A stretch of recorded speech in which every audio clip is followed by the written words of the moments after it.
Cuando Roma se derrumbaba, un solo hombre, desde su despacho papal, decidió reinventar la Iglesia, salvar a la ciudad del hambre y sentar las bases del pensamiento medieval durante los siguientes 1000 años. Ese hombre fue San Gregorio Magno, considerado el último gran padre de la Iglesia latina y a la vez el primer gran papa medieval.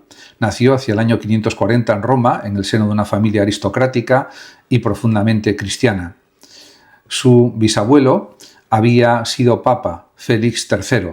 Recibió una esmerada educación clásica en retórica, derecho y administración, lo que le permitió ejercer como prefecto urbano de Roma hacia el año 573, el cargo civil más alto de la ciudad. Sin embargo, poco después renunció a la vida pública, vendió sus bienes y se retiró a la vida monástica, fundando varios monasterios, entre ellos el de San Andrés, en su propia casa familiar del Celio. Fue enviado como representante papal a Constantinopla, experiencia que le dio realmente un conocimiento profundo del mundo bizantino y de las tensiones entre Roma y Oriente. En el año 590 fue elegido papa, cargo que ejerció hasta su muerte el 12 de marzo del año 604. Su pontificado coincidió con uno de los momentos más caóticos de la historia de Roma. Epidemias, por ejemplo, sucedían, hambrunas, invasiones lombardas y la práctica desaparición de la autoridad imperial en Italia. Gregorio asumió funciones que iban mucho más allá de lo religioso. Organizó el abastecimiento de grano para la población romana, negoció directamente con los lombardos para evitar ataques y reorganizó la administración de los extensos territorios patrimonio de San Pedro, propiedad de la Iglesia, sentando así las bases del futuro poder temporal papal. En el plano teológico y pastoral, su obra más influyente fue la Regla Pastoral, Regula Pastoralis, un manual sobre las virtudes y responsabilidades del obispo que se convirtió en referencia obligada para el clero medieval durante siglos, tanto en Occidente como traducida en Bizancio. En Oriente escribió también los Diálogos, una recopilación de vidas y milagros de santos italianos, entre ellos San Benito de Nursia, que difundió el ideal monástico benedictino por toda Europa, y extensos comentarios bíblicos como sus homilías sobre Ezequiel y Moralia, de gran influencia en la espiritualidad medieval. Gregorio impulsó además una profunda reforma litúrgica y la tradición le atribuye la organización del canto gregoriano. En un monasterio perdido en el norte de Inglaterra, un monje que casi nunca salió de sus muros se convirtió en el hombre más sabio de toda Europa. Así fue la vida de San Beda el Venerable, uno de los intelectuales más extraordinarios de la Alta Edad Media. Nació hacia el año 672 en el norte de Inglaterra y ya muy pronto, con apenas 7 años, fue entregado a la vida religiosa, a la vida monástica, entrando en un monasterio de Inglaterra y donde permaneció prácticamente toda su vida hasta su muerte el 25 de mayo del año 735. A diferencia de otros grandes sabios de su época, Beda apenas viajó. Su erudición no vino de recorrer el mundo, sino de una de las bibliotecas monásticas mejores, más ricas de la Inglaterra anglosajona, reunida por los abades de su monasterio. Beda fue, ante todo, un hombre de una curiosidad enciclopédica. Escribió sobre gramática, cronología, astronomía, ciencias naturales, teología y, sobre todo, historia. Su obra más célebre, la Historia eclesiástica del pueblo inglés, pues es una de sus obras más importantes, es del año 731. Es considerada la fuente más importante para conocer la Inglaterra anglosajona y sus primeros siglos de cristianización. Por su rigor en el manejo de fuentes, la comprobación de testimonios y la organización cronológica de los hechos, muchos historiadores lo consideran el padre de la historiografía inglesa e incluso uno de los primeros historiadores modernos, entre comillas, en su método, pese a escribir en pleno siglo VIII. Su aportación no se limitó a la historia. Beda fue decisivo en la difusión del sistema de datación antes y después de Cristo, popularizando el cómputo cristiano de los años a partir del nacimiento de Jesús, un sistema que terminaría imponiéndose en toda la cristiandad occidental y que seguimos usando hoy. Escribió también tratados sobre el cálculo del calendario litúrgico, de Temporum Ratione, comentarios bíblicos exhaustivos, vidas de santos y obras de gramática latina destinadas a la formación de otros monjes. Su magisterio convirtió a su monasterio en un centro de referencia intelectual en toda Europa y su discípulo más famoso fue Alcuino de York, que llevaría después ese legado a la corte de Carlomagno, contribuyendo así al renacimiento cultural carolingio.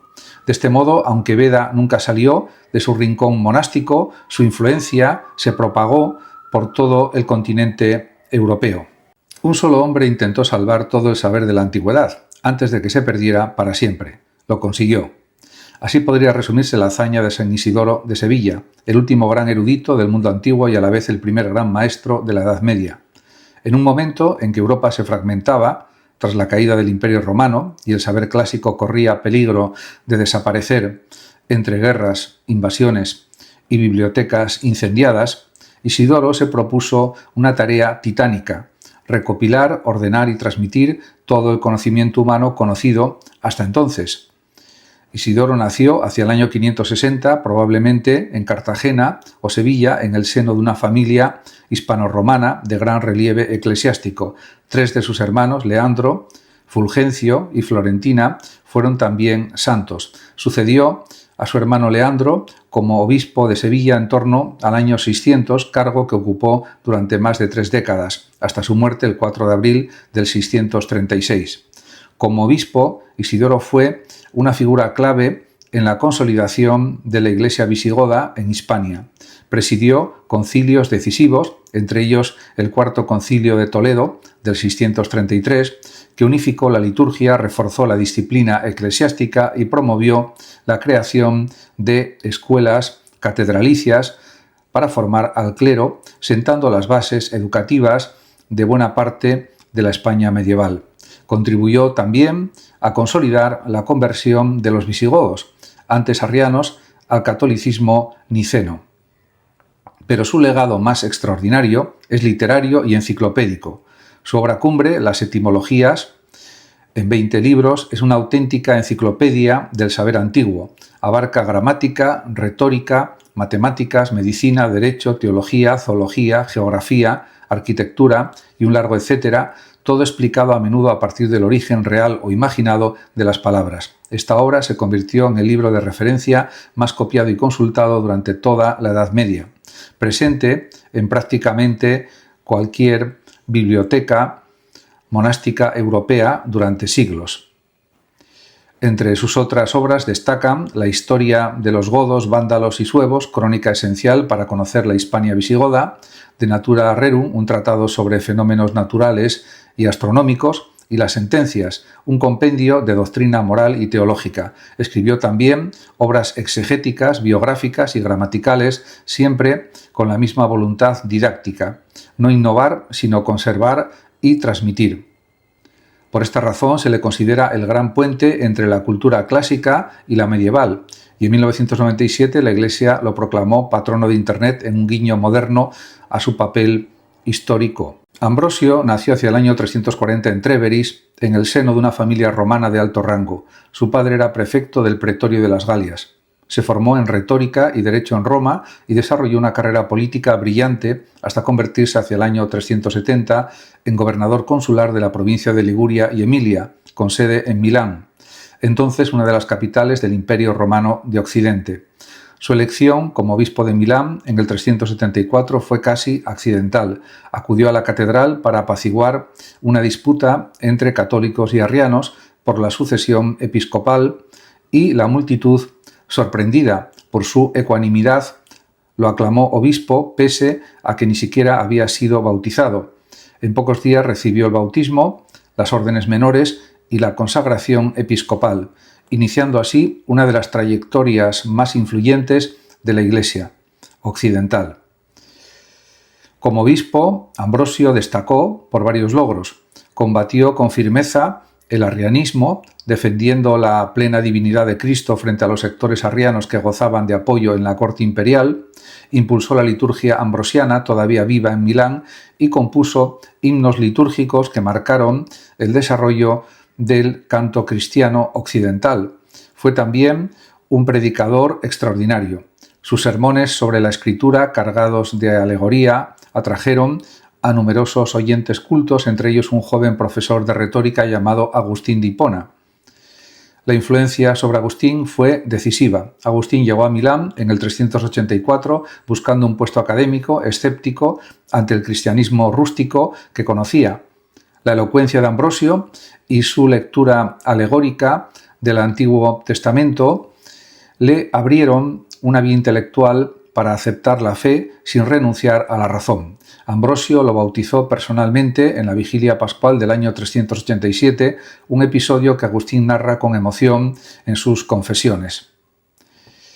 El episodio más célebre de su relación con el poder político es su enfrentamiento con el emperador Teodosio I, tras la masacre de Tesalónica en el 390, en la que tropas imperiales mataron a miles de civiles como represalia. Ambrosio le negó la comunión hasta que hiciera penitencia pública. Teodosio, uno de los emperadores más poderosos de su época, aceptó humillarse ante el obispo, un gesto que sentó un precedente histórico. La autoridad moral de la Iglesia podía imponerse incluso al poder imperial.